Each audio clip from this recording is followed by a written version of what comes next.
हरियाणा की राजनीति में चौथे लाल के रूप में स्थापित हुए हरियाणा के मुख्यमंत्री मनोहर लाल ने जिस तरीके से पूर्व मुख्यमंत्री स्वर्गीय भजन लाल के सुपुत्र कुलदीप बिश्नोई की भाजपा में एंट्री करवाकर एकाएक हरियाणा की सियासी हवा को बदलने का काम किया है, उससे राजनीतिक हलकों में बीजेपी के लिए साल 2024 के लोकसभा और विधानसभा चुनावों के मद्देनज़र बड़ी कामयाबी माना जा रहा है। देखने में सबको यही दिख रहा है कि कुलदीप बिश्नोई कांग्रेस से खफा होकर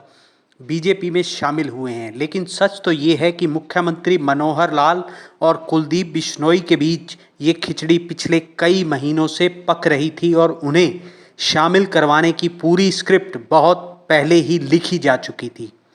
हरियाणा की राजनीति में भजन लाल परिवार की अपनी एक अलग ही पकड़ रही है और साल 2005 में जितना बड़ा बहुमत हरियाणा विधानसभा चुनाव में स्वर्गीय चौधरी भजन लाल के नेतृत्व में कांग्रेस को मिला,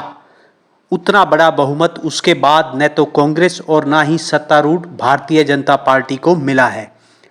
हरियाणा में दो प्लान से सत्तासीन भारतीय जनता पार्टी को तीसरी बार सत्ता में लाने के लिए कुलदीप बिश्नोई की एंट्री भाजपा में करवाकर मुख्यमंत्री मनोहर लाल ने ये साबित कर दिया है कि वे भी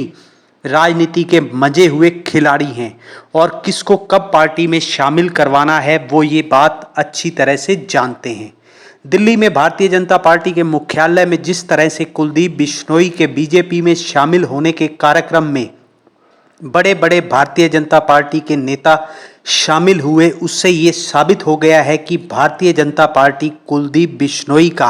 हरियाणा में भरपूर फायदा उठाने वाली है। आदमपुर विधानसभा में आगामी कुछ महीनों में उपचुनाव होगा और यह उपचुनाव हरियाणा में तीसरा उपचुनाव होगा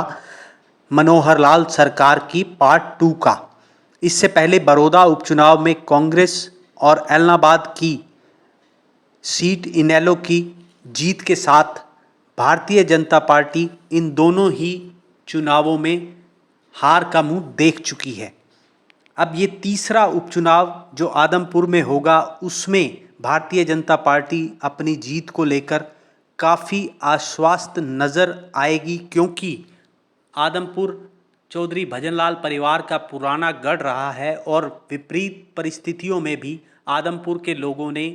भजनलाल परिवार का साथ कभी नहीं छोड़ा। और भारतीय जनता पार्टी अगर इस सीट पर जीत जाती है तो इस जीत की हवा को आगे कैसे बरकरार रखना है वो तो भारतीय जनता पार्टी के रणनीतिकार अवश्य जानते ही हैं। Bureau report, CNC news India, Chandigarh.